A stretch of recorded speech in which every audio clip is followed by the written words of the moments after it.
Jangan dikira menonton pornografi tidak ada pengaruhnya terhadap kesehatan Anda.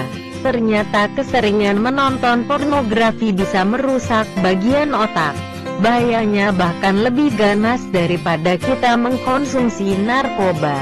Menurut ahli bedah saraf dari Amerika Serikat, Donald L. Hilton MD, kecanduan ini mengakibatkan otak bagian tengah depan, yang disebut ventral tegmental area secara fisik mengecil. Pornografi menimbulkan perubahan konstan pada neurotransmitter dan melemahkan fungsi kontrol. Ini yang membuat orang-orang yang sudah kecanduan tidak bisa lagi mengontrol perilakunya. Kondisi tersebut tidak terjadi dalam waktu singkat, namun melalui beberapa tahap. Awalnya kecanduan yang ditandai dengan tindakan impulsif, lalu eskalasi kecanduan, desensitasi dan akhirnya penurunan perilaku. Secara spesifik, 5 bagian otak yang rusak karena pengaruh pornografi adalah nukleus accumbens, orbitofrontal, insula hippocampus,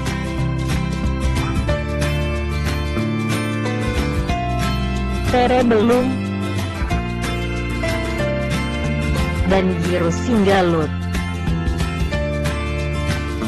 Otak yang kecanduan pornografi juga mempengaruhi rusaknya sistem kerja 4 jenis hormon. Kinerja hormon menjadi terganggu karena rangsangan pornografi. Keempat jenis hormon tersebut adalah dopamin, neuroepinefrin, serotonin, dan oksitosin. Keempat jenis hormon ini jika bekerja secara normal akan menguntungkan kita. Pornografi membuat keempat hormon ini keluar secara berlebihan dan terus-menerus. Hormon yang pertama adalah dopamin. Dopamin diproduksi oleh bagian otak nukleus accumbens.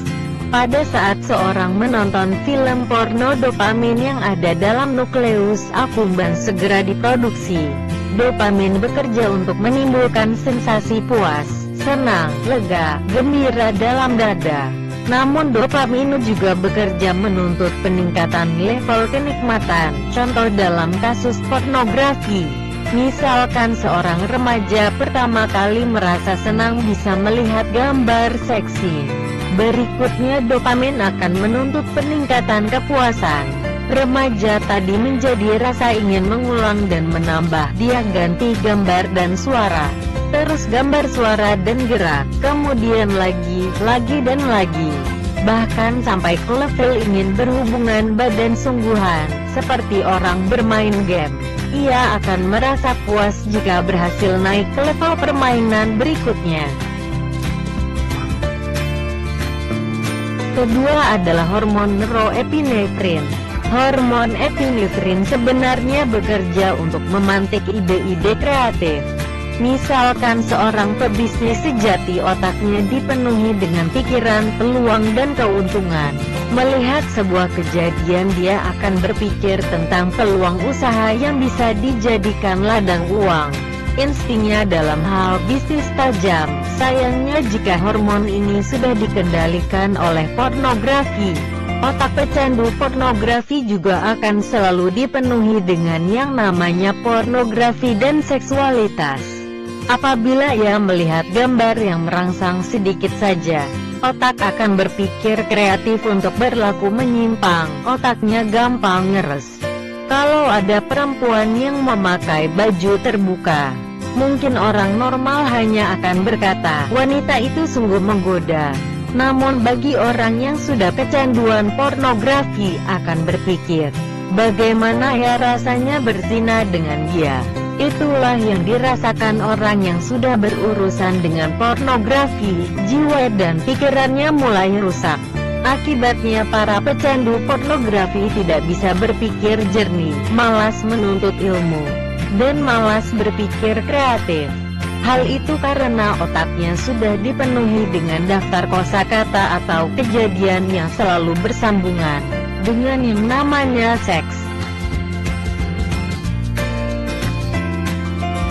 Yang ketiga adalah hormon serotonin. Hormon ini bekerja untuk memunculkan rasa nyaman dan tenang. Misalnya pada orang yang hobi memancing. Ketika hatinya gundah, dia akan pergi keluar untuk memancing supaya hatinya tenang. Itulah efek kerja dari hormon serotonin, yaitu membuat seseorang merasa nyaman saat hormon itu keluar. Ketika seseorang bersentuhan dengan pornografi, hormon itu pun keluar. Efeknya setiap pecandu pornografi sedang sedih atau stres, dia akan lari ke pornografi. Karena itu yang membuatnya tenteram. Yang keempat adalah hormon oksitosin. Hormon ini sering dikenal sebagai hormon cinta. Berhubungan erat dengan hubungan cinta suami istri, kesuburan, kontraksi selama persalinan dan kelahiran, dan pelepasan ASI saat menyusui. Hormon ini pula yang membantu kita merasa baik. Dengan itu memicu perasaan dan perilaku untuk ingin memelihara. Itulah sistem kerja hormon oksitosin. Dapat membuat ikatan batin yang mendalam antara ibu dan anaknya. Namun bagaimana jika ikatan itu terjadi dengan pornografi? Pada saat orang mengakses pornografi, hormon oksitosin akan bekerja secara terus-menerus. Akibatnya pecandu tersebut menjadi terikat secara batin dengan pornografi. Nauzubillah.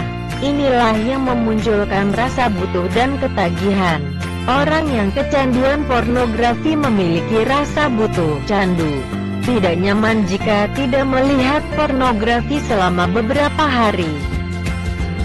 Begitulah bahayanya pornografi, sangat berbahaya bagi kelangsungan generasi.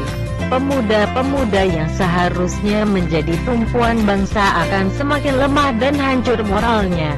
Sangat mungkin di antara teman-teman Anda masih ada yang terjebak dalam jeratan pornografi. Mari kita selamatkan mereka. Bagikan video ini ke teman-teman Anda. Kita informasikan kepada sebanyak mungkin orang karena kita peduli.